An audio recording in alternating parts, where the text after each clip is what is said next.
మిత్రులారా నమస్తే. Cockroach Janata party CJP not BJP మొత్తం ఆసేతు హిమాచలం ఒక భూకంపం వచ్చిందండి. భూమి బద్దలై లక్షలు కాక్రోచెస్ బయటకు వచ్చేసింది. ఈ కాక్రోచెస్ని చూసి ప్రభుత్వం భయపడిపోతుంది, న్యాయ వ్యవస్థ భయపడిపోతుంది. రాజ్యాంగ సంస్థలు ఏవైతే ఉన్నాయో అధికార పార్టీకి ఊడిగి ఉంచేస్తున్నటువంటి సంస్థలు అవన్నీ కూడా భయపడుతున్నాయి. అయ్యి బాబో ఏం జరుగుతుందిరా నాయన అని.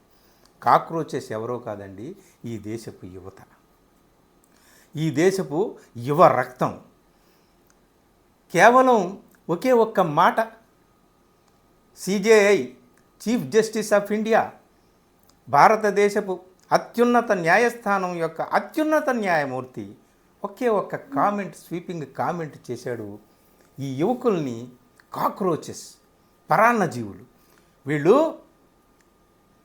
ఉద్యోగం సద్యోగం లేదు, పని పాట లేదు, ఫోన్లు పట్టుకొని వీళ్ళు కాక్రోచెస్లా బొద్దింకల్లాగా తయారయ్యారు, పారాసైట్స్ అన్నాడు, పరాన్నజీవులు అని అన్నాడు.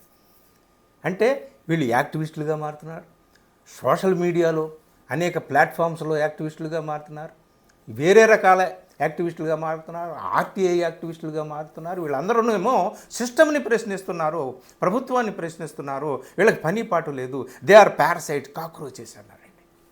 మే 15వ తేదీన అన్నట్టు సరిగ్గా అక్కడ ఎవరికి ఎక్కడ తగలాలో అక్కడ తగిలింది, అక్కడ రగిలిందండి అగ్ని. ఎవరికి తగలాలి? నిరుద్యోగ యువత, ఉద్యోగ యువత. అసలు యువకులందరినీ కూడా కాక్రోచెస్ అని ఆయన అన్నాడు కాబట్టి యువకులకి మంట పుట్టింది. పుట్టాలి కదండి, అది సహజం. ఇక ఇప్పుడు కూడా పుట్టకపోతే ఇంకెప్పుడు ఈ దేశంలో యువత ఉందా? సరే, పెద్దవాళ్ళు ఎలాగూ కూడా వానపాముల్లా పడున్నారనుకోండి, ప్రతిపక్షాలన్నీ కూడా ఎవరికి వాళ్ళు జుట్లు పీక్కుని కొట్టుకోవడంతో సరిపోతుంది, కలహించుకోవడంతో. యువకులైనా ఉన్నారా? అసలు ఈ దేశంలో భగత్ సింగ్ అనేవాడు ఒకే ఒకసారి పుడతాడా? మళ్ళీ పుట్టడా? పుడతాడు, ఎప్పుడో ఒకప్పుడు పుడతాడు, సమయం వచ్చినప్పుడు పుడతాడు, సందర్భం వచ్చినప్పుడు పుడతాడు. ఒక్కడే కాదు, 100 రకాల, 1,00,000 రకాల, కోట్ల రూపాయల్లో పుడతాడు. అదేదో రోజు వస్తుందని చెప్పేసి మనలాంటి వాళ్ళు ఆశగా ఎదురు చూస్తాం. ఇప్పుడు ఆ రోజు వచ్చిందని చెప్పలేము, కానీ అలాంటి ఒక రోజు వస్తుందని సూచనగా ఈ కాక్రోచ్ జనతా పార్టీ ఆవిర్భావం అనేటటువంటి తెలియజేస్తుందండి. సిజేఐ ఆ మాట అన్నాడు. ఆ ఒక్క మాట అన్నందుకే ఇంత విప్లవం వచ్చిందా అంటే ఆ ఒక్క మాట అన్నందుకే రాలేదు. దాని వెనకాల ఉన్నటువంటి అనేక పరిస్థితులు కూడా అక్కడ ఇలాంటిది పుట్టడానికి. ఒకే ఒక కుర్రవాడండి, ఎక్కడో బోస్టన్ యూనివర్సిటీలో చదువుకుంటున్న మహారాష్ట్రకు చెందిన అభిజిత్ దీప్కే అనే కుర్రవాడు చిన్న పోస్ట్ పెట్టాడు ట్విట్టర్లో. అరే, ఈ యువకుల్ని కాక్రోచెస్ అంటాడా, పారాసైట్స్ అంటారా? అయితే ఈ కాక్రోచెస్ అన్ని, ఈ బొద్దింకలన్నీ ఏకమైతే ఏమవుతాయి అని చెప్పి వాటి ఆల్ కాక్రోచెస్ గెట్ టుగెదర్ అని పెట్టాడండి. లక్షల మంది దాన్ని లైక్ చేయడం మొదలుపెట్టాడు. ఓహో, ఇదేదో బాగుంది కాక్రోచెస్ అనే మాట అని చెప్పేసి కాక్రోచ్ జనతా పార్టీ అని పెట్టాడండి. ఇక ఆయన ఇన్స్టాగ్రామ్లో అలా పెట్టేటప్పటికి మొత్తం లక్షలు 10 లక్షలు, 20 లక్షలు, 30 లక్షలు, 40 లక్షలు, 50 లక్షలు, ఇప్పుడు 1,50,00,000 మంది రాత్రి చూసేటప్పటికి ఆయనకి ఫాలోవర్స్ అయిపోయారండి. దెబ్బకి గవర్నమెంట్ వణికిపోయింది, మొత్తం న్యాయ వ్యవస్థ వణికిపోయింది, మొత్తం దేశంలో ఉన్నటువంటి సర్వ వ్యవస్థలు కూడా వెన్నుపూసలో వణుకు పుట్టినట్టుగా గడగడలాడి వాళ్ళ అఫీషియల్ ట్విట్టర్ హ్యాండిల్స్ అన్నింటినీ కూడా బ్యాన్ చేసేసారు, రద్దు చేసేసారు. చేసేయచ్చు, వాళ్ళ చేతుల్లో ఉంది. మనుషులు కూడా జైళ్ళలో కూడా పెట్టవచ్చు, వాళ్ళ సోషల్ ప్లాట్ఫామ్స్ని రద్దు చేయవచ్చు. కానీ ఈ ఆలోచన, ఈ మెదడులో ఉన్నటువంటి ఆలోచన, ఈ బొద్దింకలు ఏవైతే అన్నారో, ఈ బొద్దింకలు ఈ దూది, ఆహో మన సిస్టమ్ ఇలా ఉందని వీళ్ళు ఒకటే ప్రశ్న వేశారు. ఆ అభిజిత్ కానీ ఆయన్ని ఫాలో అవుతున్నటువంటి సోషల్ మీడియాలో మీరు చూడండి, సోషల్ మీడియాలో కాక్రోచ్ జనతా పార్టీ అని చూడండి, ఏఐ క్రియేటెడ్ రీల్స్ చూడండి, షార్ట్స్ చూడండి, మీమ్స్ చూడండి, అబ్బా దంచి కొడుతున్నారు. అంటే ఈ దేశంలో యువత చచ్చిపోలేదు, ఈ యువత నిద్రపోయి మత్తులో లేదు, ఈ యువత మెలకువగానే ఉంది, చైతన్యంతో ఉంది, స్పృహతో ఉంది, దేశంలో ఏం జరుగుతుందో చూస్తూ ఉంది. ఎందుకంటే ఈ కాక్రోచ్ జనతా పార్టీ పెట్టి వీళ్ళు ఏ విధమైనటువంటి మేనిఫెస్టో తయారు చేశారో అందులో 4-5 పాయింట్లు చూస్తేనే ఈ దేశంలో జరుగుతున్నది ప్రతిదీ కూడా ప్రతి యువకుడు, ప్రతి యువతి గమనిస్తున్నారు. లేకపోతే భారతీయ జనతా పార్టీ అఫీషియల్ వాళ్ళ ఇన్స్టాగ్రామ్లో ఫాలోవర్స్ 8 మిలియన్లు కూడా లేరండి ఇన్ని సంవత్సరాల నుంచి.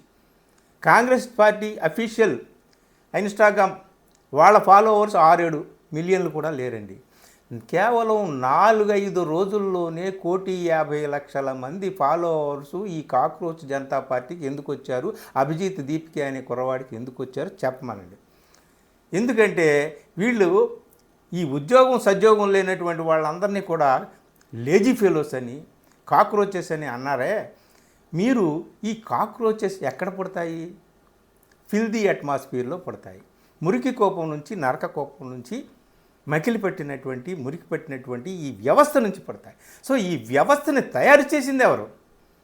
ఆ తయారు చేసినటువంటి వ్యవస్థను తయారు చేసినటువంటి బాధ్యత వహించాల్సినటువంటి వ్యక్తుల్ని ప్రశ్నించాల్సినటువంటి మనిషి ఈ నిరుద్యోగుల్ని ప్రశ్నిస్తే, నిరుద్యోగుల్ని కాక్రోచెస్ క్రిమికీటకాలుగా వర్ణిస్తే ఎట్లాగా? నాజీలు కూడా ఇలాగే తమను వ్యతిరేకించినటువంటి వాళ్ళని క్రిమికీటకాలతో పోల్చారంట. బ్రిటిషర్స్ ఒకప్పుడు ఇండియన్స్ని డాగ్స్ అన్నారు. ఇప్పుడు ఈ ఇండియన్స్ సమకూర్చేటటువంటి సంపదతో లక్షల జీతాలు తీసుకుంటున్నటువంటి పెద్ద మనుషులే ఈ సామాన్య జనాన్ని, ఈ యువతీ యువకుల్ని అందరినీ కూడా కాక్రోచెస్ అన్నారు. అందుకని ఇంత ఆక్రోశం పుట్టింది యువతలో. ఇప్పుడు చూడండి, కేవలం న్యాయమూర్తి, ప్రధాన న్యాయమూర్తి అలా అన్నట్టు ఒక్క మాట కాదు. ఈ న్యాయ వ్యవస్థ మీద వీళ్ళకి, యువతకి చాలా ఆక్రోశం ఉందని అర్థమైపోయిందండి. ఎందుకంటే న్యాయ వ్యవస్థ సరిగ్గా పనిచేయటం లేదు. ఉదాహరణకి స్టాన్ సామి అనేటటువంటి ఆయన యాక్టివిస్టు, ఆయన జైల్లోనే చచ్చిపోయాడు. ఉమర్ ఖాలిద్ విచారణ లేకుండా 5 సంవత్సరాల నుంచి జైల్లో ఉన్నాడు. ఎందుకున్నాడని ఏ న్యాయమూర్తి అయినా సరే ఎందుకున్నాడని ప్రశ్నించారా? ప్రొఫెసర్ సాయిబాబాని 10 సంవత్సరాలు జైల్లో పెట్టి ఆయన దగ్గర ఏ ఆధారాలు, ఆయన అపరాధి అని చెప్పి చూపించేటటువంటి ఆధారాలు, సాక్ష్యాలు లేవని వదిలేశారు కదా. మరి ఆయన్ని ఎవరు తీసుకొస్తారు? ఆయన 10 సంవత్సరాల చీకటి కుహరంలో బంధించడం వల్ల ఆయన చనిపోయాడు కదా. మరి దానికి బాధ్యులైనటువంటి వాళ్ళని శిక్షించాలని ఏ న్యాయమూర్తి, ఏ ప్రధాన న్యాయమూర్తి ప్రశ్నిస్తారు? అసలు ఎస్ఐఆర్ అనేటటువంటి ప్రక్రియ ఒకటి ఎలక్షన్ కమిషన్ చేపట్టింది కదా. లక్షలు డిలీషన్స్ చేసుకుంటూ వెళ్ళిపోయారు కదా. కేవలం 3 ముఖ్యమంత్రులు ఓడిపోయారు, మమతా బెనర్జీ, అలాగే అరవింద్ కేజ్రీవాల్, స్టాలిన్. వాళ్ళ 3 ఓడిపోవడం వెనక ఆ 3 నియోజకవర్గంలో వేల సంఖ్యలో డిలీషన్స్ జరిగాయి. వాళ్ళ ఓటమికి ఎన్ని ఓట్లు తగ్గినాయో, అక్కడ ఎన్ని ఓట్లు డిలీట్ అయినాయో చూస్తే తెలిసిపోతుంది. అంటే అదంతా పక్కన పెట్టి మొన్న ఎస్ఐఆర్, బెంగాల్లో జరిగినటువంటి ఎస్ఐఆర్లు 27 లక్షల మందిని లాజికల్ డిస్క్రిపెన్సీలో పెడితే ఆ 27 లక్షల మంది తర్వాత ఓటేసుకుంటారు అవసరం అయితే అని చెప్పి చాలా నిర్లక్ష్యంగా చెప్పినటువంటిది ఇదే న్యాయ వ్యవస్థ. కానీ ఒక్క ఓటు హక్కు కూడా ఎవరు కోల్పోవడానికి వీల్లేదని రాజ్యాంగం చెప్తుంది.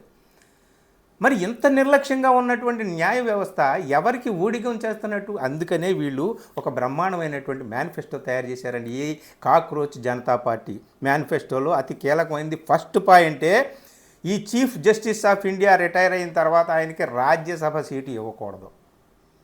అంటే మనం రిటైర్ అయిన తర్వాత ప్రభుత్వ పదవి ఏదో ఒకటి మనకు దొరుకుతుందన్న భరోసాతో వాళ్ళు ప్రభుత్వానికి ఊడిగం చేస్తూ ఉంటారని చెప్పేసి క్లియర్గా గమనించారండి. ఈ దేశంలో యువతీ యువకులు గమనించారు, న్యాయ వ్యవస్థ ఎవరికి ఊడిగం చేస్తుందో, ఎవరికి న్యాయం చేస్తుందో, ఎవరికి అన్యాయం చేస్తుందో అనే విషయాన్ని వాళ్ళు నిఘా పెట్టారు. వాళ్ళు గమనిస్తున్నారు ఏం జరుగుతుందో అనేటటువంటిది. అందుకనే ఫస్ట్ పాయింట్, రిటైర్ అయిన తర్వాత సిజేఐకి ఎలాంటి రాజ్యసభ సభ్యత్వం ఇవ్వకూడదు. ఎందుకంటే అంతకుముందు ఇచ్చారు కాబట్టి. అలాంటి ఆశలు వాళ్ళకి ఉంటేనే ప్రభుత్వానికి ఊడిగం చేస్తారు. ఫస్ట్ పాయింట్ అది పెట్టారనమాట. అలాగే ఎస్ఐఆర్ పేరు మీద డిలీట్ చేశారే, న్యాయంగా ఓటు హక్కు ఉండాల్సినటువంటి వ్యక్తి డిలీట్ అయిపోతే అలా డిలీట్ చేసినటువంటి వ్యక్తికి పనిష్మెంట్ ఉండాలి. యూఏపీఏ పెట్టి మీరు నిరపరాధులను కూడా ఎలాగైతే అరెస్టులు చేస్తున్నారో అలాంటి కఠినమైనటువంటి శిక్ష ఉండాలి. కేవలం ఎస్ఐఆర్ మూలంగానే ఎన్నికల్లో గెలుస్తున్నారు బీజేపీ అనేటటువంటి స్పృహ కూడా, చైతన్యం కూడా ఈ యువకులకు ఉందన్నమాట. అందుకని వీళ్ళ ఎజెండాలో, వీళ్ళ పార్టీ ప్రణాళికలో ఈ పాయింట్ కూడా పెట్టారనమాట. చాలా జాగ్రత్త. అంటే ఎన్నికల తతంగం ఏం జరుగుతుందో ఇది గమనించారు యువతీ యువకులు. 50% రిజర్వేషన్ ఇస్తామన్నారు ఉమెన్కి. ఒరే నాయన 33% కాదురా, కొట్టుకు చేస్తున్నారు. 33 కాదు, మొత్తం జనాభాలో ఆకాశంలో సగభాగం అన్నట్టు జనాభాలో సగభాగం స్త్రీలు ఉన్నారు. ఆ సగభాగం స్త్రీలకి నువ్వు 50% ఇవ్వాలి అని చెప్పేసి. అలాగే రాఘవ చెడ్డా లాంటి వాడు ఎంతో ఆశలు చూపించాడు దేశంలో యువతీ యువకులకి, వెంటనే జంప్ చేసేసాడు కమలం పార్టీలోకి. అందుకనే ఒక పార్టీలో గెలిచినటువంటి వ్యక్తి 20 సంవత్సరాల దాకా ఏ పార్టీ మారకూడదు. ఒకవేళ పార్టీ మారితే 20 సంవత్సరాల ఆ వ్యక్తిని రాజకీయాల నుంచి బ్యాన్ చేయాలనేది ఇంకో పాయింట్ ఇంక్లూడ్ చేశారు ఈ ప్రణాళికలో. అలాగే అసలు ఈ గోధి మీడియా కానీ బీజేపీ కానీ ఈ పార్టీకైనా సరే వచ్చేటటువంటి ఎలక్షన్ ఫండ్ ఎక్కడి నుంచి వస్తుంది ఏమిటి అనేటటువంటిది దాని మీద తనిఖీ ఉండాలి, దాని మీద చర్యలు ఉండాలి. ఇట్లాంటి బ్రహ్మాండమైనటువంటి పాయింట్లతో వీళ్ళు ప్రణాళికను తయారు చేశారండి. ఈ ప్రణాళికను తయారు చేసిన వాళ్ళు చాలా క్లియర్ కట్గా ఉన్నారు. ఈ దేశంలో ఏం జరుగుతుంది, ఈ దేశంలో మత రాజకీయం జరుగుతుంది, ఈ దేశంలో ఓటు చోరీ జరుగుతుంది, మైనారిటీలు మందిరాలు ఇట్లాంటి పేర్లు చెప్పి రాజకీయ పబ్బం గడుపుకుంటున్నారు. కాబట్టి మమ్మల్ని ఫాలో అవ్వాలంటే ఫస్ట్ క్రైటీరియా ఏమిటయా అంటే నువ్వు బీజేపీ ఆర్ఎస్ఎస్ రాజకీయాల్ని వ్యతిరేకించాలి అని చెప్పి. అంటే ఈ దేశంలో 1.5 కోటి మంది ఫాలో అవుతున్నారంటే 1.5 కోటి మంది ఈ ఎజెండాని అంగీకరిస్తున్నట్టే కదండి. ఈ 1.5 కోటి మంది ఈ కాక్రోచ్ జనతా పార్టీ యొక్క ప్రణాళికలో ఉన్నటువంటి ముఖ్య సూత్రాలను వాళ్ళు అనుమతిస్తున్నట్టే, మద్దతిస్తున్నట్టే కదా ఆ సూత్రాలకి. అంటే యువతీ యువకులు ఈ దేశంలో ఏం జరుగుతుందో గమనిస్తున్నట్టే కదండి. గమనిస్తున్నారు కాబట్టే వాళ్ళల్లో లోపలే ఒక అగ్నిపర్వతం రగులుతూ ఉంది. ఒక్కడు ఎవడో ఒక చిన్న చింగారి ఒక నిప్పు కణం అలా విసిరాడు, బళ్ళున బద్దలైందనమాట. ఇప్పుడు ఇది పాల పొంగని ఏదో ఆమ్ ఆద్మీ పార్టీ వాళ్ళు దీన్ని చేసి ఉంటారని చెప్పి చాలామంది వ్యాఖ్యలు చేస్తున్నారు. ఏమి వ్యాఖ్యలు చేసినా సరే వీళ్ళకి ఒకటి ఏమిటయ్యా అంటే ఇది నేపథ్యం కేవలం సిజేఐ వ్యాఖ్య మాత్రమే కాదు. నీట్ ఎగ్జామ్ జరిగింది, 4 సార్లు పేపర్ లీక్ అయింది. మొన్న 24 లక్షల మంది రాశారండి. ఒక్కొక్కడు సామాన్య కుటుంబం నుంచి ఆ నీట్ ఎగ్జామ్ ప్రిపేర్ అవ్వడానికి మినిమం 2 lakhs పడుతుంది. తల తాకట్టు పెట్టి తల్లిదండ్రులు చదివిస్తున్నారు. 17 మంది బ్రహ్మాండంగా ఎగ్జామ్ రాశాము, ఈసారి మాకు సీటు వస్తుంది, కొట్టేస్తాం, గవర్నమెంట్ ఇన్స్టిట్యూషన్స్లో చదువుకుంటామని ఆశతో ఉన్నటువంటి వాళ్ళు ఈ పేపర్ లీక్తో పరీక్ష రద్దయిపోతే 17 మంది దాదాపు ఆత్మహత్య చేసుకుని చనిపోయారండి. వెంటనే ఎడ్యుకేషన్ మినిస్టర్ రాజీనామా చేయాలా వద్దా? రాజీనామా చేయమని ప్రధానమంత్రి లాంటి వాళ్ళు అడగాలా వద్దా? అడగరు. ఎందుకంటే న్యాయ వ్యవస్థను ప్రశ్నించకూడదు. న్యాయమూర్తులు ఇక్కడ దేవతామూర్తులు. ప్రధానమంత్రి సాక్షాత్తు నేను దైవత్ స్వరూపం, ఇక్కడ దైవం పంపించే భగవంతుడు పంపిస్తే వచ్చినటువంటి స్వరూపం అని చెప్పి ఇక్కడ ప్రధానమంత్రి చెప్పుకుంటాడు.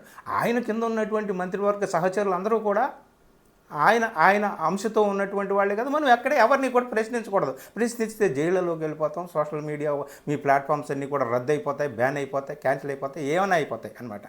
కాబట్టి ఇక్కడ అంతా కూడా నువ్వు ప్రశ్నిస్తున్నావు అని చెప్పేసి ప్రశ్నించకుండా ఎందుకు ఊరుకుంటారు అంటే యువతీ యువకులు అన్నింటినీ కూడా గమనిస్తున్నారు కాబట్టి ప్రశ్నించిన ప్రతివాడు కాక్రోచ్ అంటే, ప్రశ్నించిన ప్రతివాడు పారసైట్ అయితే ఎలా ఊరుకుంటావు అని చెప్పి యువకులు ఇప్పుడు ప్రశ్నిస్తున్నారు.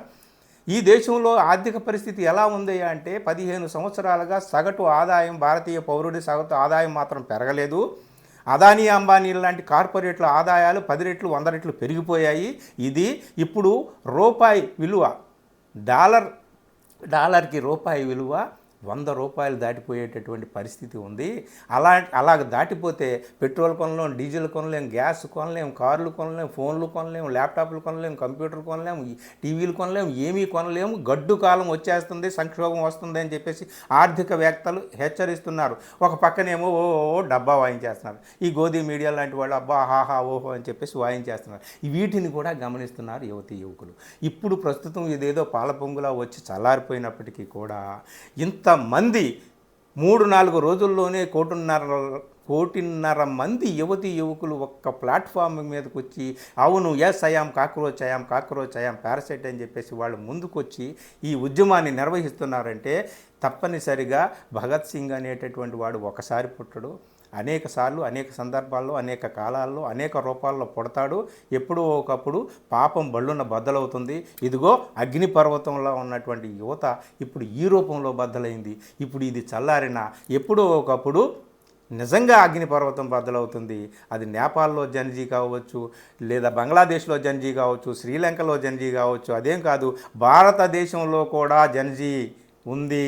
ఇక్కడ యువత చేతనంలో ఉన్నారు, స్పృహలో ఉన్నారు, చైతన్యంలో ఉన్నారు, నిద్రపోతూ లేరు, మత్తులో లేరు అని చెప్పి ఈ ఇన్సిడెంట్ మనకి తెలియచేస్తుంది. భూకంపం వచ్చిందండి, ఇది కాక్రోచెస్ భూమి నుంచి అలా అలా అలా వస్తూ రాజసింహాసనం చుట్టూ అలాగా చుట్టుముట్టేటటువంటి పరిస్థితి వచ్చింది. ప్రభుత్వం ఇప్పుడు ఎంత నిషేధాలు చేసి ఏమి చేసినప్పటికీ కూడా ఇది భవిష్యత్తుని సూచిస్తోంది, ఒక సంకేతం ఇస్తోంది ఈ దేశానికి. అయ్యా పెద్దలారా, ఈ ప్రతిపక్షాలారా, మీరు నిద్రపోతున్నా, మీరు ఐక్యత లేకపోయినా, మీరు ఏం చేసినా సరే ఈ దేశంలో జనత నిద్రపోయలేదు, యువత నిద్రపోయలేదు. తప్పనిసరిగా యువత ఈ దేశాన్ని సరైనటువంటి మార్గంలోకి నడిపించేటటువంటి రోజు ముందు ముందు వస్తుంది అని చెప్పి ఒక గొప్ప శుభ సూచనగా అనిపిస్తుందండి నాకు ఈ కాక్రోచ్ జనతా పార్టీ ఆవిర్భావం. ఏం జరుగుతుందో చూద్దాం మిత్రులారా. Thank you.